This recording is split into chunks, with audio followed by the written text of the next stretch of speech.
game plan. Yeah. All right. Close your eyes. Go hard with the salt. All right, I'm ready. Oh, wait, go other side. Yeah. Oh yeah, let it go. I feel like a chicken nugget. It's kosher, don't worry. Wow, that's You got extra, Gina. All right, ready? Ready? Throw it. 1, 2, go up! It's all in my hair! Harry the Horse Barbecue. I'm Harry the Horse Barbecue. Harry the Horse Barbecue. Hey guys, welcome to Harry the Horse Barbecue. Today we are going to be working on a couple of slabs of pork spare ribs, okay? And today what I've got are actually St. Louis cut spare ribs. Alright, I usually like to work with full spares, but these are Creekstone Farms. Creekstone Farms was having like a little special. They were doing 2 pork butts and 4 racks of ribs, St. Louis style, for like $180, and I was gonna jump all over that. Okay? So what a St. Louis style rib is basically with a full rack of spares. A full rack of spares is essentially attached to the belly of the pig, so it actually is like attached to where like bacon comes from, like pork belly. My dog is drinking a lot of water right now, so that's going to be in the background. So what they do is actually, the full spares actually have like the rib tips on the top. Have you ever seen that? Like, have you ever had like a pork spare rib from like a Chinese food takeout place or something? They kind of have like this little end floppy piece. Maybe at a barbecue restaurant you've had that.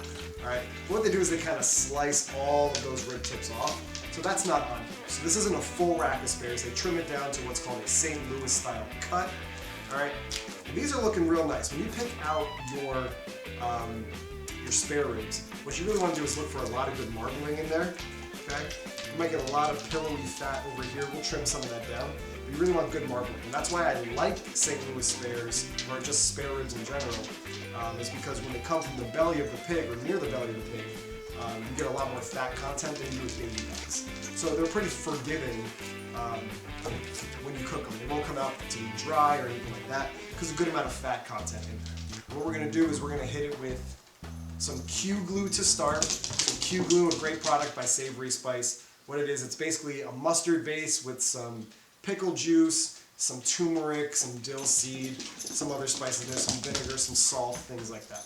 So that's going to be our binder instead of using like regular yellow mustard. Alright, what I've got in my shaker is what's left over of a 50-50 mix of salt and pepper, kosher salt, coarse black pepper. Okay, and I've also added a little bit of Hungarian sweet and spicy paprika just to add to the color. So it's 50-50 by volume, so it should still be that same ratio, even though there's very little left in this container. So with that being said, let's get into these. And this goes bye-bye. So we'll show you 1 rack of ribs here. We're going to do the same thing to both of them. What we're going to actually test in this video, I'm going to see if wrapping your ribs differently really changes anything about them. I wrap in butcher paper a lot. A lot of folks wrap their pork ribs in foil. Okay? I'm going to try them both out today. I want to see if there is a significant difference between wrapping in butcher paper for your ribs or wrapping in foil. Okay? So that's going to be our major goal today. So when you pull your spare ribs out of the package, you really want to start looking for anything you can trim off, but you also want to feel for bones, right? Anything sticking out, anything crazy looking, right? Here's some fat that you don't need that sticking out. Anything sticking out is just going to burn on your cooker, okay? A little fat down here. Take this off. We're really looking at trim something. Okay, this here, take this off. And we're really just going to feel around for any kind of bones. Right? If you get something sticking out, like when they run these through kind of the band saws, you might chip a bone or something. So just see if there's anything there. These are looking pretty nice. This looks like a little bit of fat on the backside here of the membrane. If we can take this off, that would be helpful. Okay. Alright. So, on a normal rack of full spares, you would see that there would be a skirt back here, just a good chunk of meat. That's been taken off. The membrane is still on. I'm going to leave the membrane on. Okay. Only cooking a couple racks here. So I might score it a little bit, like Jeremy Yoder. He kind of develops that idea of scoring the back of the membrane. Okay. So I'm going to do that here. Now here we have a good amount of fat. I'm going to take off from this side. Trim these down a little bit. Okay. Just not going to do us any good to keep it on. Okay. Now we're not going to trim it all the way down. We still have to leave some of this fat. Now there's just entirely too much on here. Okay. Every rack of ribs is different too. This one is going to be different than this one. Right? So you kind of just got to figure out what the rack of ribs is kind of telling you to do. This is looking pretty good to me now. We got a little something hanging off the edge here. Okay, ribs pretty much, when you get these St. Louis cut ribs, they're pretty much ready to go. Okay, they've already done the major trimming for you, the major butchery work. Alright, so now is when we're going to hit these with our seasoning. We're going to bring you right back for that because I got to go check the fire. So to season these St. Louis cut spare ribs, I'm going to go down with a little bit of a binder of this Q glue. Again, remember this is just a little bit mustard, some vinegar. Okay, we don't need to go too crazy with it. Mustard, vinegar, some turmeric, some spices, a little pickle juice, and technically the other side's our presentation side, so we're going to do that last. Okay, so what I'm going to do is we're going to hit these with our salt and pepper and paprika mix. And what I'm going to do here, this knife out of the way, is I'm going to kind of follow the shape of the ribs. Okay, ribs are running this way, so I'm going to hit them with the seasoning in the same direction. Okay, now ribs are thin. Okay, we don't want to over salt them or over season them, so we're just going to kind of hit it back and forth.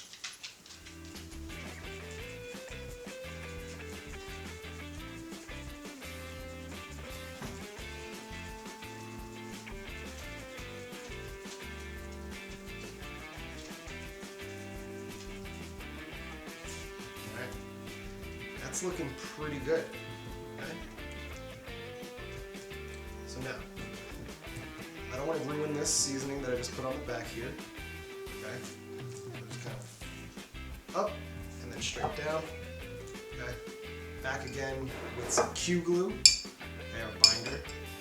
We do this on one side, we can make it just as nice, if not better, on the next side. Okay? Just a little bit. Just to make it tacky, so our seasoning will stick.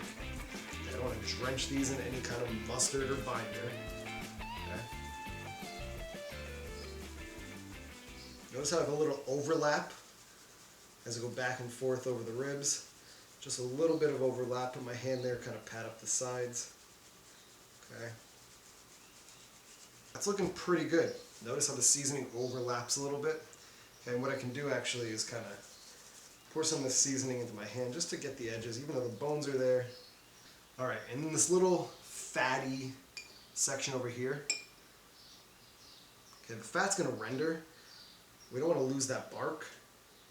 Okay, I'm going to put a little bit more mustard over here. Okay, I'm going to hit it with just a little bit of black pepper here. Okay, that way we kind of can still build up a nice bark here without losing it from the rendered fat. And that's it. These ribs are ready to go on. We're going to do the same thing with the other rack, exact same process, okay? And then we're going to throw these on the smoker about 265 until they're ready, right? We're going to let them go for maybe a couple hours, look at them, spritz them down. Hopefully we're going to end up doing about 3 hours unwrapped, maybe 2 hours wrapped. And that's about it. We're looking for maybe 5 to 6 hours on these ribs. Okay, so we'll see how that goes. So we'll bring you back once the other rack is done. All right, so temps are up to about 265. We're gonna throw these ribs on. We're gonna bunch them up when we put them on the smoker because we want them to cook how we place them down. Okay, so here we go.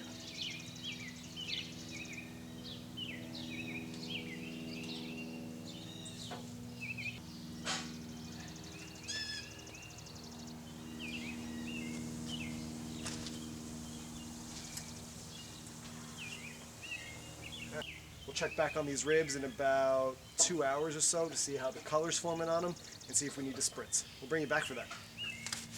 See you later.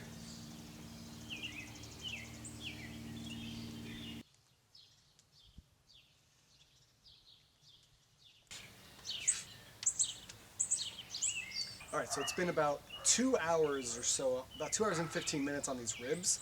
Put them on at 9. It's a little after 11. Okay, we're getting a nice little orange, kind of reddish color across the top. So what we're going to do right now is I'm going to spritz them down. Just apple cider vinegar and water, 50-50 mix by volume. All right. I'm going to spray it down, kind of wipe it off with my hands just to see the true color of these ribs. And then I've got a little sauce that I made yesterday, a little barbecue sauce that I diluted with some vinegar. I'm going to kind of put a little brush coat of that on, just to kind of help these ribs along.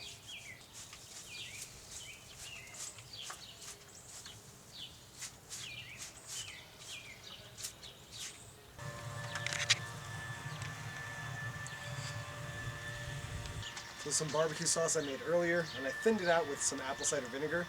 That kept it warm on the firebox. You don't want to apply a cold sauce to your ribs. It's going to just throw off all the temperatures. It's not going to stick real well. Okay. And I've just got a little silicone brush. Just going to paint it on. Okay, now that these ribs are sauced, we're going to close the lid for maybe 30 more minutes, and then we're going to get ready to wrap, because the color's looking really nice. Alright guys, so ribs are off the smoker. I got one rack right here. What we're going to do is we're going to wrap one in aluminum foil, and we're going to wrap the other one in butcher paper. Okay, so I've got the sauce that I thinned out earlier, kind of glazed the ribs with. I'm going to put a little bit of this in the wrap. Okay, a little bit down. Alright. A little extra. Okay. We're going to go straight down into the wrap. Okay. And then over. Kind of go around. A lot of fingers across. Okay. Tuck along the sides. We've got just enough foil to kind of lock these in. So ribs are wrapped. Then go back on the cooker while we wrap the other ones in butcher paper. Second rack of ribs off the smoker. Same deal. They're going to go right down into the sauce. Alright, these are all wrapped. They're going to go back onto the cooker. We'll see you guys in maybe an hour or so before we pull them off. And then we're going to let them rest, and then we'll taste test them. Keep on ribbing. It's porking time! I don't know why I did my arms so many times, but we're gonna get up in this pork right now. 50 millimeters away, please. Alright, let's just cut all of that out. Alright, let's take it from top. So, these ribs came off about 2 hours ago. They spent about 6 hours on the cooker. So we did an experiment here. We wrapped one set in foil, one set in butcher paper, and we're going to see the difference between the two right now. So let's start with the foil. Ooh. These spent about 2.5 hours on the cooker. We wrapped them for maybe about another 2.5 hours. Let them rest. Okay, they took about 5.5 to 6 hours. We're going to cut these up and see how we did. So how you cut ribs, you just kind of go between the bones. No big deal.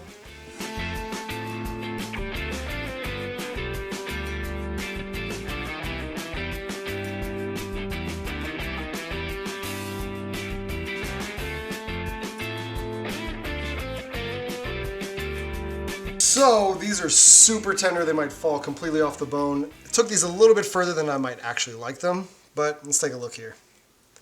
Nice smoke ring on there, okay? Got the salt and pepper on top. We did hit these with sauce on the cooker and then in the wrap. So let's see how we did. I haven't even eaten all day. This is like my first bite of food.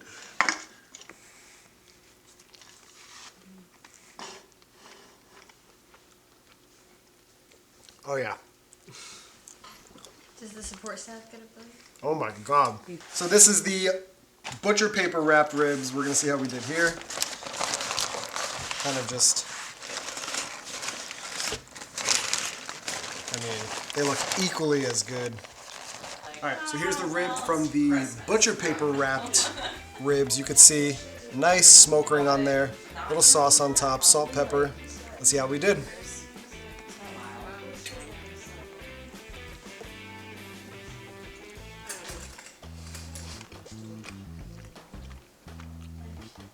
Yo, that's insane.